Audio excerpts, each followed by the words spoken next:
Hi everyone. So the royal household is a pretty rotten, dishonest and, let's be fair, slightly ridiculous institution. Well, I mean very ridiculous, but here's the thing. The point about getting rid of the monarchy isn't just about getting rid of that awful institution, it's about getting a much better constitution, one that's genuinely democratic.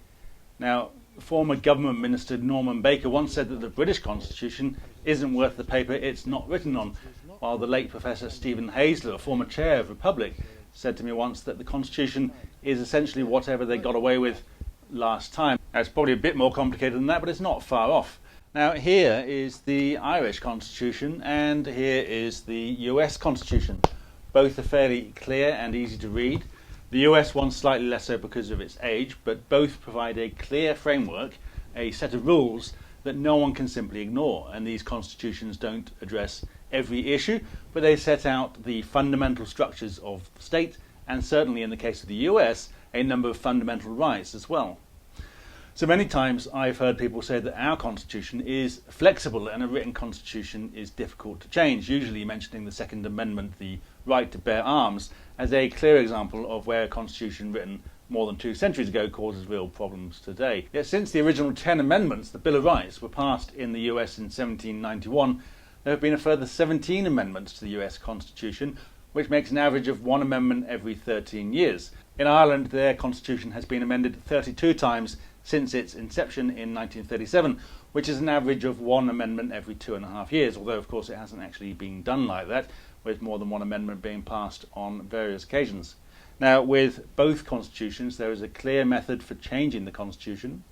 In Ireland, both houses of Parliament must agree, and then it must be accepted by voters via a referendum, and then signed into force by the President. In the US, amendments may be proposed either by Congress with a 2/3 vote in both the House of Representatives and the Senate, or by a convention of states called for by 2/3 of the state legislature.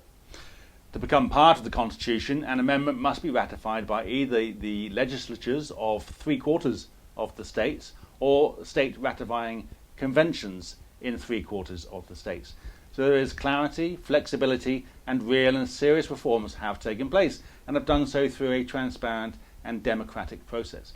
US and Irish citizens can pick up a copy of the Constitution in a bookshop or check it out online, read it and find out where power lies, who has it, how much power they have, and how they are elected and ejected from office. The British Constitution, by contrast, is made up of a number of different sources, primarily and most importantly Acts of Parliament, such as the Parliament Act 1949, the Human Rights Act 1998, the Bill of Rights 1688, the Union with Scotland Amendment Act 1707, the Act of Settlement 1700, the Fixed Term Parliaments Act 2011, the Constitutional Reform Act 2005, the Freedom of Information Act 2000, the Scotland Act 1998, which established the Scottish Parliament, and the Government of Wales Act 1998, which established the Welsh Assembly as it was then.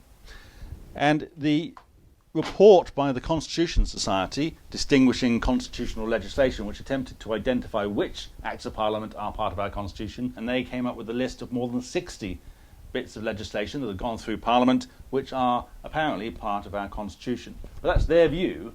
They are proposing that as a view. It is not written down in concrete or in any other form whatsoever. Now, as well as all those laws that are passed by Parliament, there are legal judgments which can weigh on the interpretation of a law. There is the Cabinet Manual, which is probably part of the Constitution by now. The Cabinet also has something called the Precedent Book, which explains how the Cabinet works. And then there's this, the heart of the British Constitution, a hat. The Crown is the source of political and legal power in the UK. It is not power exercised by the Queen, but through a convention called the Crown in Parliament. In 1689, Parliament effectively seized the Crown, and from then on the monarch served at the pleasure of Parliament rather than the other way round. And it's fair to say the monarch does serve at Parliament's pleasure because political leaders get so much power from the Crown, so it's no wonder they are always quick to defend the monarchy. Now, fundamentally, the British Constitution has left Parliament, not the people, as the sovereign power. Now, there is no limit to Parliament's power. other than political limits of what a government can get away with. Hence Stephen Hayes's earlier comment about the Constitution being what you can get away with. There are limits on government's power, but if the government commands an obedient majority, which historically it usually does, then it co-opts parliamentary power for itself. Everything else is subordinate to the Crown in Parliament, to the sovereignty of Parliament. Now that simply isn't a good thing. There should be limits on the powers of those who govern. They're there to work for us. So shouldn't we be giving them a job description and delegating power to them? I mean, what boss gives someone a job and tells them they now have full control over every decision in the company? So the problems with the Constitution are these. Firstly, it is complicated, confusing, creates uncertainty about what exactly the Constitution says on any given question. This means that it's hard for anyone without an education in constitutional law to fully grasp the details of how our political system works. And even then, the experts aren't quite sure. Now, in 2010, the House of Lords Constitution Committee held an inquiry into the role of referendums in the UK. Now, they asked if a precedent or convention was now in place that meant it was necessary to hold referendums for constitutional issues. Now, the consensus from the experts was, well, we're not really sure.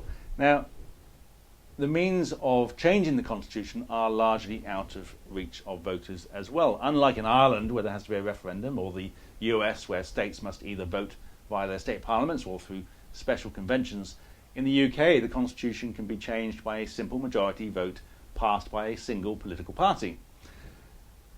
There are also few protections against a government hell-bent on diluting our rights or our democracy. Now, there's a lot of pomposity about the British Constitution, including the claim that certain principles are now enshrined in that Constitution, including the principle of democracy. But there are no defences against those that would want to roll that back. But the only principle that has any immediate force is the primacy of Parliament. If Parliament passed a law which reduced our democratic or human rights, there is simply no power in the land that could do anything to stop it, other than voters kicking out the government. But in an extreme example, the government could invent a crisis that required a continuous delay on holding an election, and on smaller attacks on our rights, the government would probably be re-elected or not on a whole different set of criteria. And so our rights are open to attack. Then we have the actual institutions of the Constitution. The House of Commons has little power in the face of a strong government with a large majority.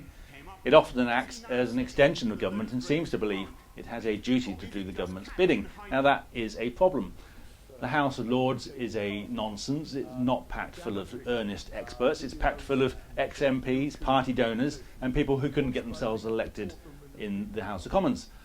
Oh, and 92 people who have inherited their titles from their dads, and 26 bishops of the Church of England. Now, it's fair to say that our MPs are not particularly representative of the nation, but then neither are the Lords, and of course our head of state is neither. And that's obviously the big glaring problem with our Constitution. Our head of state is constitutionally pointless. Now, it's suggested that she is independent and above politics. Well, she is not. The Queen is there to do as she's told by the Prime Minister. Now, people often talk about Britain being a parliamentary democracy, but we're not really. I mean, we're a constitutional monarchy that has a parliament, and there is a difference, which is the Crown in Parliament and the lack of limitations on the Parliament or government. So what I want to see is a genuine parliamentary democracy, taking everything that we have now, the two houses of Parliament, Prime Minister in the lower house, an effective, independent but limited role for the head of state who is elected, and make the whole lot democratic. Elected Parliament, no one appointed, no one inheriting their position, no bishops in there, an elected head of state to sort of be the referee in the system to protect the Constitution. And a stronger Parliament in the face of government, and a weaker Parliament in the face of the people. So the people should be in charge. We delegate power to Parliament, Parliament delegates power to the government. That's the way around it should be working. And we should be writing it down. That's a constitution we can all have a hand in shaping. And then when it's written down, we can read it, we can understand it, and we can know what we want to change about it and how we can go about making that change. And it's one we can all be proud of in the future. A parliamentary democracy run by the people for the people, and a head of state who is one of the people. That's the vision, that's the constitution that we should be looking for. Because the constitution we have now is a mishmash of laws, supremacy of Parliament, and power very much focused in the hands of the few, not the many. It's time for a change, and it's time for a republic. So bye for now.